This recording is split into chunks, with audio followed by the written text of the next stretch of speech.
Hello tout le monde! Aujourd'hui j'aimerais revenir sur un terrible raccourci que j'ai fait dans ma vidéo sur le réalisme. La photo, elle, capture la réalité. Elle peut certes en donner une lecture à la rigueur, mais elle ne représente pas. Comme la vidéo ne portait pas du tout sur la photographie, c'est vrai que j'avais pas vraiment le temps de développer la question, et donc je me suis promis de revenir là-dessus pour apporter les précisions nécessaires. L'image photographique, elle trouve bien sa source dans le monde qui nous entoure, que le photographe nous donne à voir. En ce sens, c'est vrai qu'en tant qu'artiste, on pourrait penser que le photographe se contente de présenter une image qui existe déjà, qui est préexistante. Sauf que bien souvent, le photographe nous donne à voir quelque chose que nous ne voyons pas nous-mêmes, en choisissant le bon angle ou en attendant le bon moment. En ce sens, le photographe est beaucoup plus proche du peintre qu'il n'y paraît. Sa palette, c'est le monde, et ses pinceaux, la lumière. Oh, c'est beau ce que je viens de dire. Un photographe ne vole pas les images, il les crée, et pour ce faire, il met en œuvre toute sa patience, qui consiste à attendre l'instant propice à la prise de vue, ce qu'on pourrait appeler son savoir-voir, et il va aussi mettre en œuvre son savoir-faire. Mais là où le peintre peut choisir de ne rien représenter de concret, ça semble un peu coincé pour la photo, non ? Pour rappel, la peinture abstraite, elle a pour vocation de ne rien représenter d'existant physiquement dans notre monde. Donc les personnes, les animaux, les objets, les paysages, tout ça appartiennent au royaume merveilleux de la figuration. Du coup, la photo, qui capture des images du monde qui nous entoure, dont la source est, par définition, quelque chose de concret, devrait être purement figurative. Bah pas vraiment, puisque, comme on l'a vu, le photographe il crée des images, et pour les créer, ces images, il peut choisir de fragmenter des objets, d'opter pour des cadrages surprenants, de jouer avec les rapports d'échelle, bref, de créer une composition finalement abstraite, qui n'a plus grand chose à voir avec le réel, et qui ouvre une dimension presque poétique. C'est très la journée de la poésie aujourd'hui. La reconnaissance de l'objet devient alors presque impossible pour le spectateur, qui s'il cherche malgré tout à identifier l'objet qu'il est en train de regarder, risque plus de se mettre à rêver, à imaginer à partir très très loin, dans le monde merveilleux de son petit cerveau. Donc oui, la photographie est tout à fait capable de prendre de la distance par rapport au réel, et on aura même tendance à la comparer à la peinture ou à la calligraphie parfois, dans cette manière qu'elle a d'aborder l'abstraction. Bon alors, avant de passer à un cas pratique, je vous propose un petit retour historique sur la photographie abstraite. Bon, il n'y a pas vraiment de définition de ce qu'est la photographie abstraite, donc on peut pas être d'une précision monstre quand on en parle. Aujourd'hui même, les photographes qui se revendiquent faire de la photographie abstraite refusent de la définir. Bande de flemmards. Perso, ma définition préférée est celle de John Seller, qui est photographe et aussi professeur de psychologie. Je le cite. « Si tu regardes une photographie et que dans ta tête émerge une petite voix qui te dit « C'est quoi ?» Et ben voilà, c'est de la photo abstraite. Alors oui, ça a l'air super simpliste dit comme ça. Mais quand on sait que la photo a acquis ses lettres de noblesse suite à la Seconde Guerre mondiale, où elle devient le moyen privilégié de diffusion de l'information, et donc de l'image lisible, en faire un objet abstrait, et bah pour certains, c'est limite une perversion du médium. Et pourtant on fait mémuse avec la photographie abstraite depuis longtemps, puisque dès le 19e siècle, on expérimente, notamment par le biais des sciences. Anna Atkins, par exemple, s'amuse à mettre des algues séchées sur les pellicules dans le cadre d'expériences purement scientifiques. Elle va donner un nom à ce procédé qui finalement est un petit peu artistique aussi, les photogrammes. August Strindberg, lui, il va mettre à l'épreuve du chaud et du froid ses plaques photographiques pour un résultat on ne peut plus abstrait. Louis Darget, de son côté, essaye de capturer des images mentales en collant contre le front de ses modèles des plaques photographiques.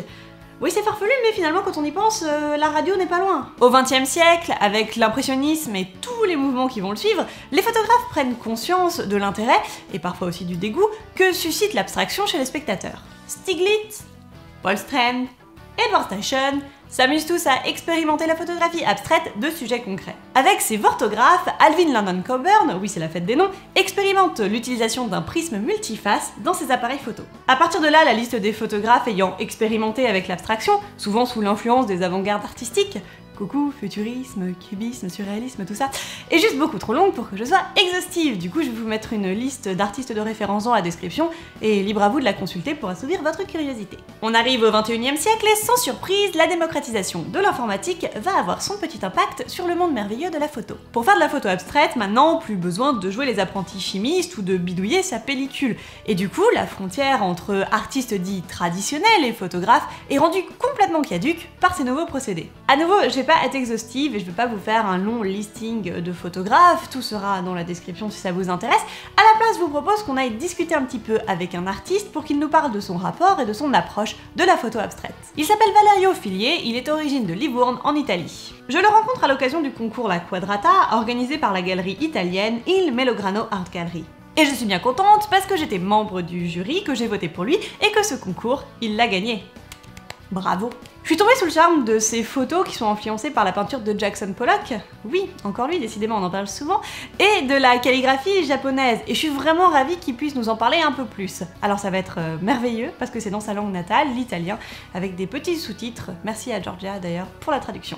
Allora, sono Valerio, mi chiamo Valerio Fillier, in arte Arez Prod, ho la passione della fotografia e vengo da Livorno, Italia. E negli anni di solito ho sempre fatto fotografia di strada, ma recentemente mi sono avvicinato a questo tipo di fotografia che un pochino accomuna anche il mio lavoro e la mia passione. Ciò che ho fatto in queste fotografie è stato ritrarre appunto le viscere dei pesci, visto che il mio vero lavoro è il pesciaiolo, vendo pesce, e una volta praticamente quando avevo pulito un'orata per una cliente, poi mi ritrovo a guardare ciò che era rimasto di questa orata, che era sopra un foglio bianco, e da lì un pochino ho apprezzato la composizione e ho detto perché non provare a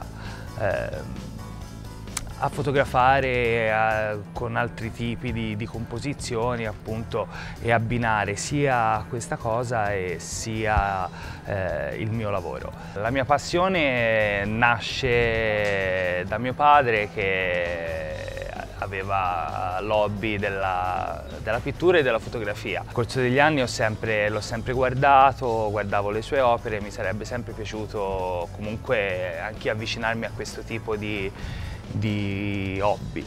Quando avevo 15 anni mi sono avvicinato alla street art, i vari graffiti a giro per la mia città, e da lì è nato un po' un percorso di ricerca e di studio, sia dell'arte contemporanea e sia dei maestri che ci hanno preceduto e che sono alla base un po' di tutto il percorso d'arte mondiale. Ho studiato tutto da autodidatta, ho sempre avuto molto interesse, mi sono documentato, ho comprato libri, ho guardato 1000 documentari e sono abbastanza ferrato in tema. Qualche anno dopo, con la maturità, ho abbandonato un po' la street art per dedicarmi a qualcosa di meno rischioso. All'inizio disegnavo in casa, facevo le prime bozze, i primi quadri su tela, ma non avevo una grande tecnica dietro che mi poteva reggere il gioco. Più tardi mi sono avvicinato e ho comprato la mia prima reflex, e da lì è stato un po' un amore.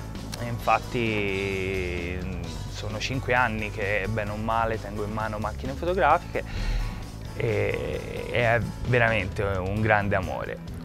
In queste fotografie ho cercato di abbinare qualcosa di innovativo, ho fatto una ricerca e ho notato che nessuno aveva mai usato le viscere dei pesci per